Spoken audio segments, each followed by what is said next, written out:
अब जो प्रसंग चल रहा है हम आते हैं उसी पर कि परमात्मा की परिभाषा क्या है और काल किसे कहते हैं। तो ये प्रसंग पूरा हुआ कि यथार्थ भक्ति कौन सी है, और वो स्थान एक ऐसा है जहाँ जरा मरण नहीं होता।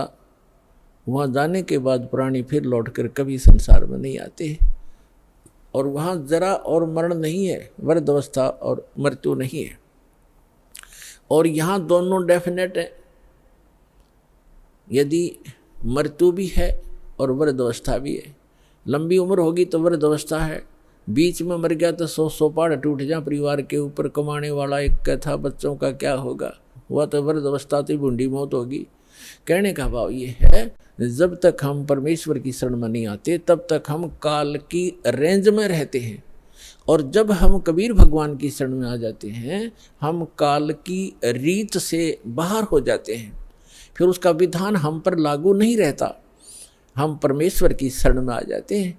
और समर्थ की शरण में जो आ जाता है उसको फिर बाहर का व्यक्ति दुखी नहीं कर सकता। उसको स्वयं पता होता है कि इस आदमी के इस शरणागत को छेड़ दिया तो ये तेरा बक्कल तार देगा। तो इसी प्रकार हम समर्थ की शरण में आ गए हैं।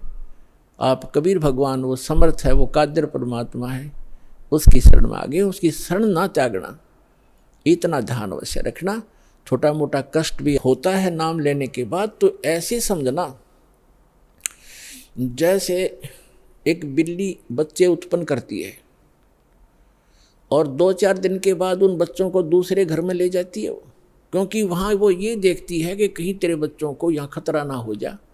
और इस बात से उसके बच्चे भी परिचित होते हैं कि हम अपनी माँ के संरक्षण में हैं, और वो उनको अपने मुख से पकड़ती है। उसके तीखे दांत होते हैं बिल्ली के, तीखे, और उनको पकड़ती है। और बच्चों को पीड़ा भी होती है, वो ऐसे सुकड़ जाते हैं, ऐसे लटक जाते हैं, और महसूस होता है कि इनको दांतों का दर्द भी है, लेकिन बोलते कति नहीं, चुपचाप रहते हैं, उस पीड़ा को सहन करते रहते हैं, क्योंकि उनको पता है कि हम अपनी माँ के साथ हैं। ये थोड़ा बहुत कष्ट भी है तो हमारा जीवन रक्षक है, रक्षा हो रही है। तो उसको उठाकर वो दूसरे सुरक्षित स्थान पर अन्य मकान में ले जाती है, सबको बारी बारी वहाँ पहुँचा देती है। कुछ दिनों के बाद वहाँ देखती है कि यहाँ भी समस्या है, तो तीसरे मकान में कहीं और ले जाएगी। और वो बिल्कुल नहीं बोलते, क्योंकि उनको पीड़ा भी हो रही है, लेकिन उनको विश्वास है कि माँ की मुख में हम भले ही पीड़ा हो रही है लेकिन हमारी जीवन रक्षा हो रही है। इसी प्रकार कबीर भगवान की शरण में आने के उपरांत आपको छोटा मोटा कष्ट भी है तो ना जाने आपका कौन सा पहाड़ जैसा दुख टल रहा है, ये विश्वास रखना, विचलित ना होना। यहाँ प्रसंग चल रहा है कि धर्मदास जी ने कहा था कि भगवान यहाँ कितनी सुविधा दे रखी है भगवान ने, और इसको आप काल कह रहे हो।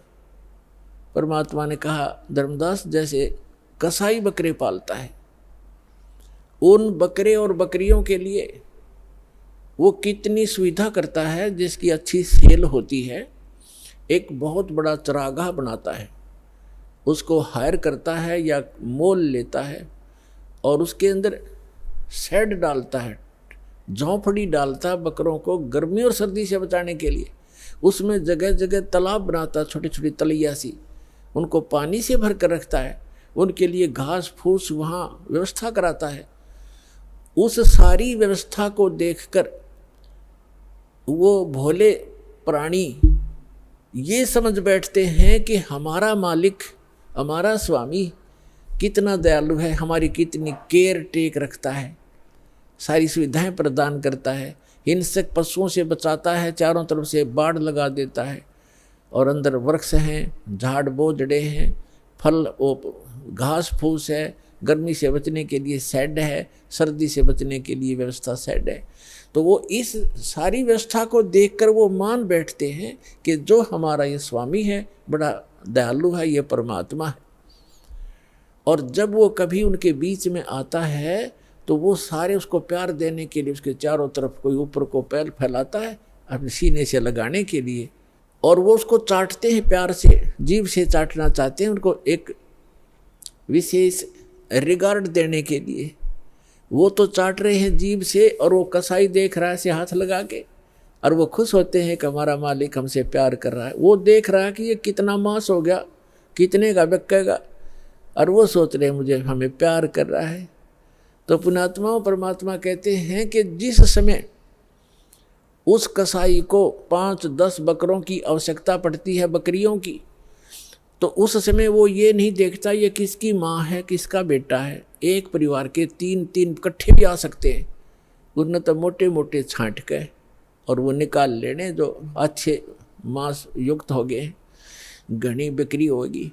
तो उस समय उन बकरों को भी पता होता है, ऐसे भागते ही इधर उधर दौड़ जाते, उनको मालूम है कि कहीं इनको खतरे के स्थान पर ले जा रहा है, इतना उनकी आत्मा में आभास होता है।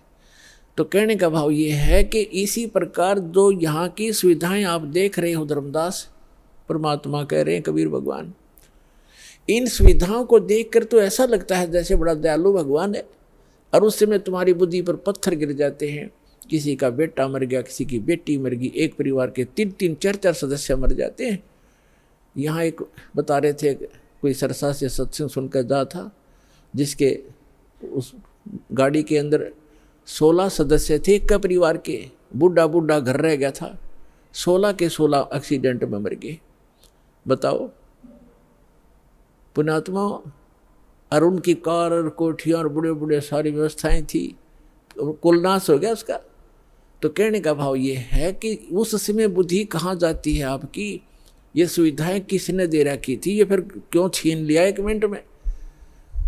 तो इसको काल कहते हैं, और जो केवल सुख सुख दे उसको दयाल कहते हैं, उसको परमात्मा कहते हैं। आप इसको परमात्मा मान बैठे हो, लेकिन ये परमात्मा नहीं है। यहाँ तो दुख के अतिरिक्त आपको कुछ मिलता ही नहीं, चाहे कितना ही आपको सुखी व्यक्ति नजर आता है इस झूठे सुख से युक्त, चाहे कोई मंत्री है, प्रधानमंत्री है, या कितना ही बड़ा सेठ है, और कैसी आपने उसकी सुविधा नजर आती है। गरीब आदमी तो इन्होंने सोचा है ये कार कोठी वाले घने सुखी होंगे, या फिर ये अफसर हैं, कर्मचारी अधिकारी हैं, ये बड़े सुखी होंगे। सुख नाम की वस्तु नहीं यहाँ पर इस गंदे लोक में, सबके टेंशन ग्रस्त रहती हैं, सारा दिन ऊपर से दिखे चौपड़े और अंदर तो इनके खराब हो रहे हैं खोपड़े, किसी ने देख लेते, सभी टेंशन लिए फिरते। तो वो टेंशन लेस स्थान जो प्लेस है वो सतलोक है, उसको सुख सागर कहते हैं, सुख सागर कहते हैं।